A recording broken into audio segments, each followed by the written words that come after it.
आज हम पढ़ने जा रहे हैं समान अर्थ वाले शब्द, यानी कि वो शब्द जो दिखने में और उच्चारण में अलग होते हुए भी अर्थ की दृष्टि से एक समान होते हैं, एक जैसे होते हैं। इंग्लिश में इन्हें सिनोनिम्स कहते हैं। तो समान अर्थ वाले शब्द, इसका अर्थ हुआ सिनोनिम्स। तो चलिए सबसे पहले जानते हैं कि कैसे समझें कि ये समानार्थक शब्द होते क्या हैं। देखिए बच्चों, यहां एक चित्र आपको नजर आएगा। सबसे पहले इस चित्र को देखकर तो आप समझ ही गए होंगे कि ये तस्वीर किनकी है। जी हां, ये तस्वीर है कृष्ण कन्हैया की। देखा आपने, मैंने भी बातों बातों में कृष्ण कन्हैया कह दिया। कृष्ण कन्हैया, नाम चाहे जितने भी हों, अर्थ इसका एक ही है, यानी कि कान्हा। देखा, एक और शब्द मिल गया हमें, कान्हा। कृष्ण, कन्हैया, कान्हा। तो क्या ये सारे शब्द अलग हैं? बिल्कुल नहीं, इन सब के अर्थ एक ही हैं। कृष्ण कन्हैया आपका नाम, दुष्ट कंस का किया काम तमाम। है ना कितना सुंदर। चलिए अब पढ़ते हैं अगली तस्वीर के बारे में। आप देख सकते हैं छोटी सी बच्ची छत पर खड़े होकर चांद को देख रही है। तो चांद को हम और किस नाम से जानते हैं? चांद को हम कहते हैं चंद्रमा। चांद, चंद्रमा, चंदा भी कहते हैं। चांद या चंद्रमा आपका नाम, सब बच्चों के हैं मामा आप। तो बच्चों, इसे कहते हैं समान अर्थ वाले शब्द, क्योंकि अर्थ की दृष्टि से ये एक जैसे हैं। अर्थ इनका एक ही है, बस इनको लिखने का ढंग थोड़ा अलग है, उच्चारण थोड़ा अलग है, बस। अब देखिए, जो शब्द एक जैसा अर्थ बताते हैं उन्हें समान अर्थ वाले शब्द कहते हैं। चलिए अब हम कुछ उदाहरण और जान लें। सबसे पहला शब्द है हवा, जिसका पर्यायवाची रूप दिया है वायु एवं समीर। हवा का अर्थ दिया है वायु एवं समीर। लेकिन इसके अलावा भी तो कुछ शब्द हो सकते हैं, चलिए वो भी जान लें। ये देखिए,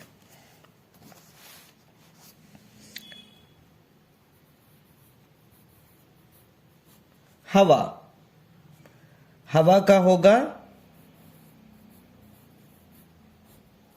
वायु,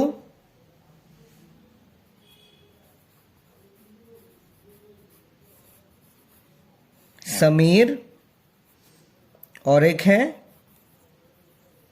पवन।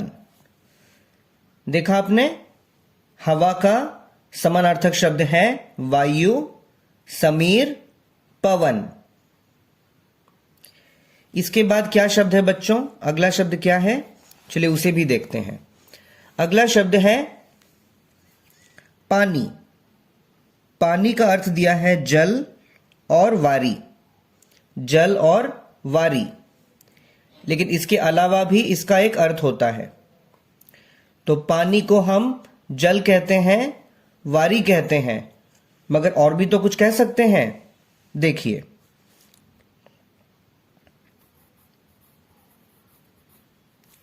पानी,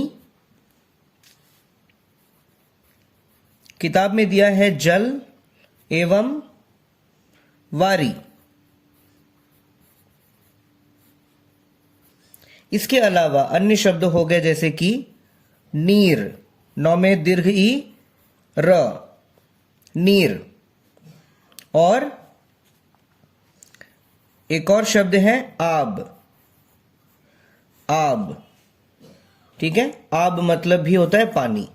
तो पानी, जल, वारी, नीर, आब। ठीक है। चलिए अगला शब्द है धरती। धरती, धरती का अर्थ दिया है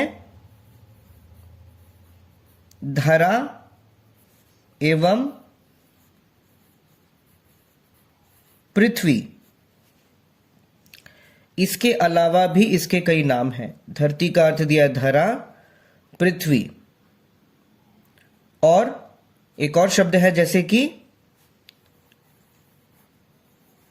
भौ में बड़ा ऊ, भू। एक और सुंदर नाम है बच्चों, वह है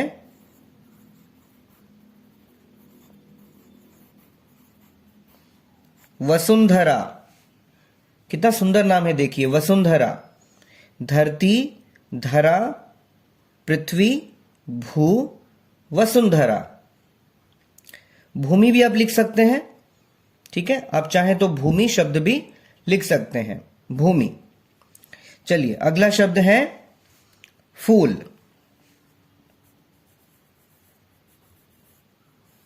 फूल दिया है अर्थ पुष्प, पुष्प, और क्या दिया है,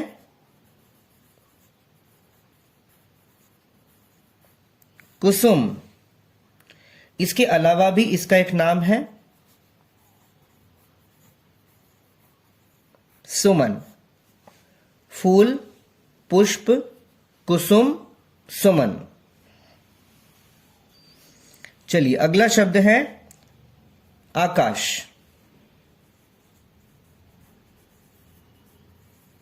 आकाश, आकाश का अर्थ है गगन,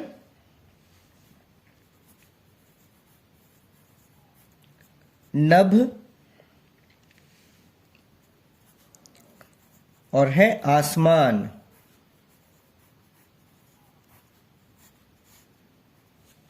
ठीक है, आसमान। हमारा अगला शब्द है पेड़।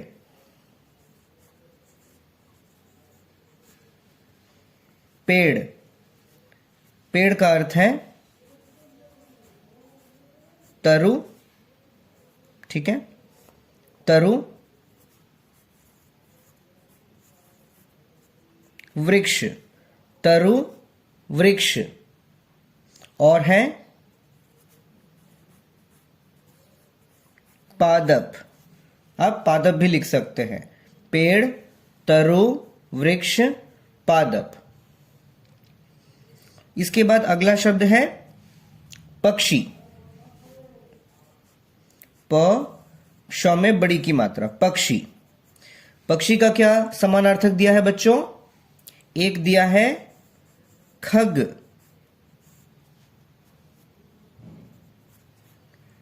दूसरा दिया है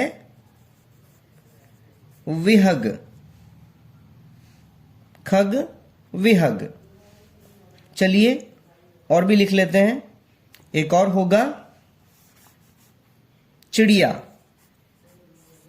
चौ में छोटी ई, अड़ में छोटी ई, यो में आ की मात्रा, चिड़िया।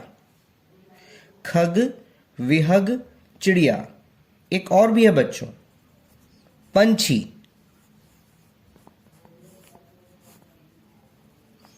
पंछी। हमारा अगला शब्द है पिता।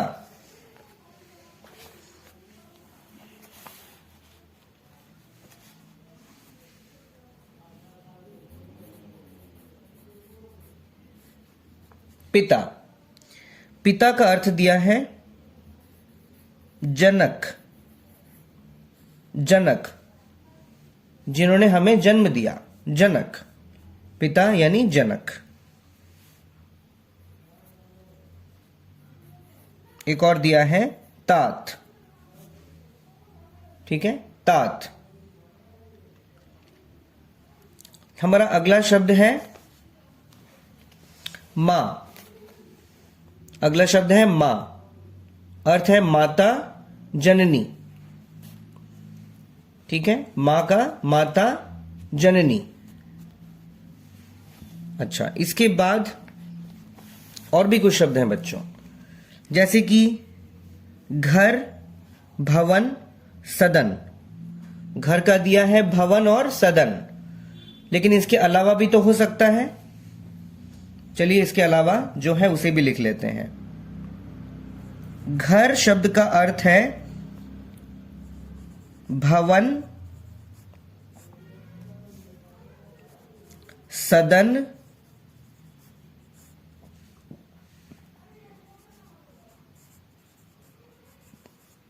निकेतन, निकेतन भी होगा, ठीक है। मकान भी लिख सकते हैं आप, मकान, ठीक है। भवन, सदन, निकेतन, मकान। हमारा अगला शब्द है सूरज। देखिए हमारा अगला शब्द है सूरज। सूरज, चलिए इसके पर्यायवाची रूप भी लिख लेते हैं।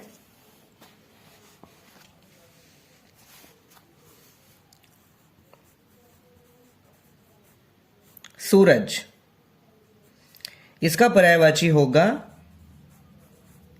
सूर्य,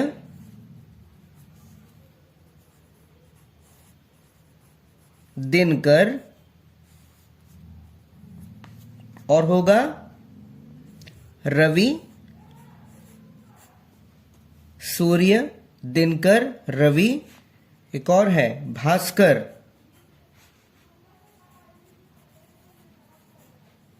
भास्कर, सूर्य, दिनकर, रवि, भास्कर। एक और नाम याद आया,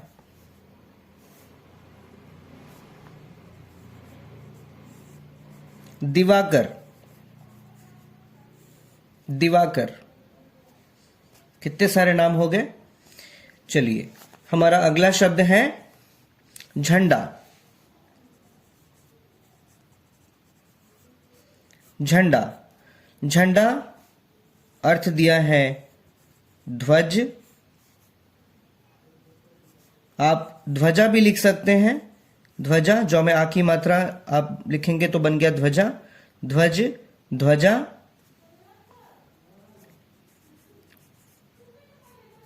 पताका। रात का समानार्थक होगा रात्रि एवं रजनी। रात्रि एवं रजनी। इसके अलावा भी है रैन। रैन भी होगा, ठीक है। रात्रि, रजनी, रैन। अच्छा, एक और शब्द है बच्चों निशा।